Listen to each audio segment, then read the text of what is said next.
Excellencies, fellow presidents, honorable ministers, chairperson and board members of the Extractive Industries Transparency Initiative, TEITI, distinguished participants, ladies and gentlemen, first and foremost, I commend and convey my gratitude to His Excellency Macky Sall, President of the Republic of Senegal, for hosting this conference.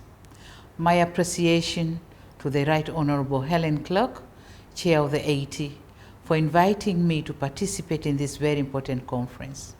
It is indeed a privilege, and actually I'm delighted to address this conference on the commitment and impact of TEITI implementation in Tanzania.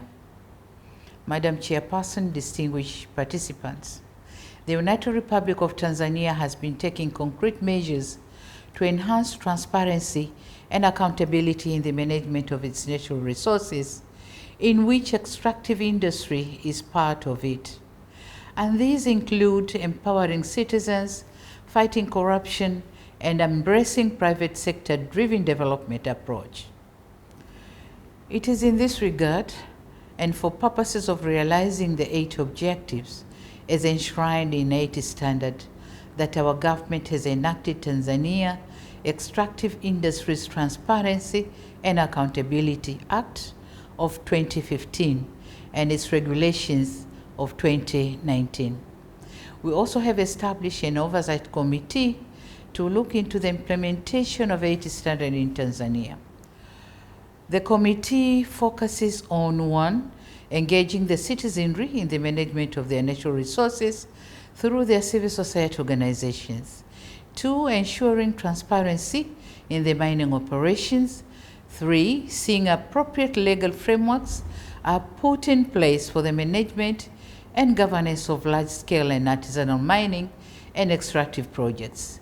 4, creating conducive business environment for the private sector to thrive. 5, ensure compliance and enforcement of environmental laws and regulation. And 6, seeing to it that the proceeds accrued from the extractive sector are contributing to national development. Madam Chairperson, distinguished participants, since joining the Global 8 Initiative in 2009, the United Republic of Tanzania has produced 12 8 reconciliation reports. The 12 reports have vividly shown the potential of the extractive sector towards significantly contributing to the country's development efforts. They have facilitated active discussions relating to mode of payment of service fees, levies, and corporate social responsibility by the extractive companies to the local government authorities in areas where extractive activities are being carried out. Having quite a sufficient experience in implementing the TEITI standard, my government would strongly suggest that transparent and stable macroeconomic environment are key elements in the promotion and development of investment, specifically in the extractive sector. It is in recognition of this fact that Tanzania's law and regulation governing the extractive industry focus on the need of having conducive environment for private sector investment, which include an international competitive fiscal regime, reliable infrastructure, and financial services, among other issues. Madam Chairperson, Tanzania is gratified to be part of the TEITI global family and to be among the countries implementing TEITI standard. We are committed to the implementation because it is aligned with our policy of promoting transparency and accountability in the management and use of our natural resources. It is also critical in promoting sustainable development and poverty eradication in our place.